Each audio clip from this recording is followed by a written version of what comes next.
খাওয়ারের শেষ পাতে যদি এই রকম চাটনি থাকে তাহলে খাওয়াটা একেবারে জমে যাবে। আজকের রেসিপিতে বানিয়ে দেখাবো একেবারে নতুন ধরনের একটি চাটনি।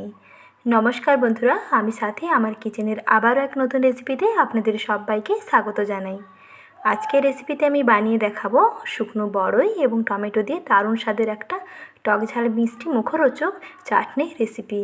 মুখের স্বাদ বদলাতে এবং একঘেয়েমি রেসিপি থেকে বেরিয়ে এই রকম নতুন ধরনের রেসিপিটি বাড়িতে একবার হলেও বানিয়ে দেখুন। একবার খেলে বারবার খেতে চাইবেন। আসুন এর সহজ রেসিপিটি আজকে দেখে নিন।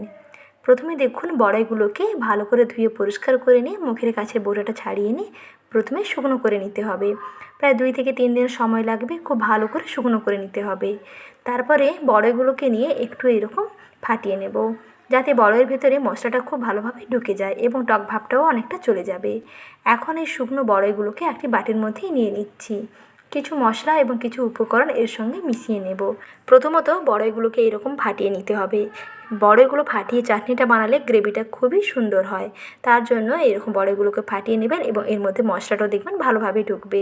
প্রথমে বড়াইয়ের মধ্যে মিশিয়ে নিচ্ছি শুকনো চিনি নিচ্ছি 2 চা চামচ। এখানে আমি একটি মিডিয়াম সাইজের 1 বাটি শুকনো বড়াই নিয়েছি, সেই ক্ষেত্রে 2 চামচ দিয়ে দিলাম চিনির গুঁড়ো আর হাফ চামচ দিচ্ছি ভাজা জিরের গুঁড়ো, হাফ চামচ শুকনো লঙ্কা এবং 1 চামচ দিয়ে দিচ্ছি আচারি মশলা।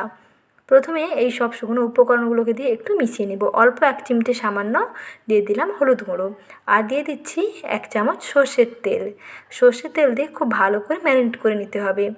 এই বড়াইগুলোকে এইরকম চিনির গুঁড়ো এবং বিভিন্ন ধরনের মশলা দিয়ে মাখিয়ে এইরকম আপনারা একটা কন্টেনারে ভরে রেখে দিতে পারেন শুকনো বড়াইয়ের আচার। ঝামেলা ছাড়া যদি সহজে আচার বানাতে চান তাহলে এইভাবে আচারটা বানাতে পারেন। আর সবশেষে অবশ্যই অল্প একটু বিট লবণ অ্যাড করবেন। সমস্ত কিছু দিয়ে এখন ভালো করে মিশিয়ে নিচ্ছি। প্রায় 10 থেকে 12 মিনিট এইরকম স্ট্যান্ডিং টাইমে রেখে দেওয়ার পরেই দেখবেন এই বড়াইগুলো খুব সুন্দরভাবে মশলাটা ঢুকে যাবে এবং বড়াইগুলো খেতেও দুর্দান্ত লাগবে।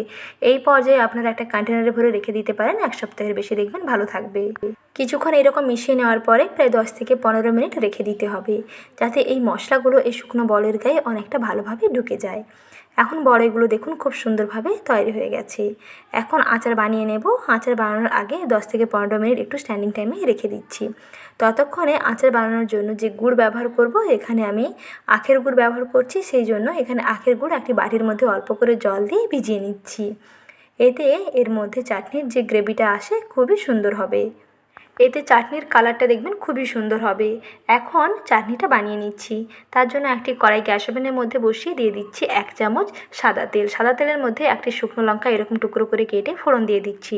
শুকনো লঙ্কাগুলোকে একটু ভাজা ভাজা করে নিচ্ছি। চাটনি বেশি ঝাল হলে খেতে ভালো লাগবে না, তার জন্য একটি শুকনো লঙ্কা দিলেই হবে। আর এর মধ্যে দিয়ে দিচ্ছি হাফ চামচ গোটা 5 ফোড়ন। ফোড়নটাকে একটু ভাজা ভাজা করে নিই। তারপরে দিয়ে দিতে হবে কেটে নেওয়া টমেটো। এখানে মাঝারি সাইজে 2টো টমেটো নিয়েছি আর 1 বাটি শুকনো বড়াই নিয়েছি। এই মেজারমেন্ট করে আজকে পরিমাপগুলো বলে দেব। সেই ক্ষেত্রে এখানে একটি চা চামচে 3 ভাগের 1 ভাগ দিয়ে দিলাম লবণ দেওয়ার পরেই দেখবেন টমেটোগুলো খুব সুন্দর নরম হতে শুরু করবে। গ্যাসের আঁচটা মাঝারিতে রেখেছি, টমেটোটাকে একটু কষিয়ে নিচ্ছি। তারপরে দিয়ে দিচ্ছি হলুদ গুঁড়ো দিয়ে একটু ভাজা ভাজা করে নিচ্ছি। গ্যাসের আঁচটা একেবারে কমিয়ে রেখে দিচ্ছি। গ্যাসের আঁচটা কমিয়ে এইরকম একটি ঢাকনা দিয়ে কিছুক্ষণের জন্য ঢেকে রেখে দেব, যাতে টমেটোগুলো একটু নরম হয়ে যায়। প্রথমত টমেটোগুলো নরম হওয়া পর্যন্ত অপেক্ষা করবেন, তারপরে সেই ম্যারিনেট করা বড়াইগুলোকে এর মধ্যে মেশাবেন। টমেটোগুলো দেখুন এই পর্যায়ে অনেকটা নরম হয়ে এসছে। এখন সেই ম্যারিনেট করা বড়াইগুলোকে দিয়ে দিচ্ছি। আর বড়াইয়ের মধ্যে যেহেতু আগে থেকে একটু চিনির গুঁড়ো মেশানো ছিল এবং লবণ মেশানো ছিল, সেই ক্ষেত্রে এখানে কিন্তু সঙ্গে সঙ্গে দেখুন মেল্ট হতে শুরু করবে। বড়াইগুলো বেশ সুন্দর নরম হয়ে আছে। আরও একটু টমেটোর সঙ্গে কষিয়ে নিলাম। একটু ঢাকনা দিয়ে এরকম কষিয়ে নিতে হবে, যাতে টমেটো এবং বড়াই সুন্দরভাবে নরম হয়ে যায়। দেখুন দুইটা খুব সুন্দরভাবে নরম হয়ে গেছে। এই পর্যায়ে দিয়ে দিচ্ছি জলে ভেজানো গুড়। এখানে আখের গুড় দিচ্ছি। আখের গুড়ের বদলে আপনারা যে কোনো গুড় এখানে ব্যবহার করতে পারেন। আর এখানে 2 থেকে 3টে টমেটো এবং নিয়েছি 1 বাটি শুকনো বড়ই। সেই ক্ষেত্রে এখানে আমি 50 গ্রাম আখের গুড় দিচ্ছি।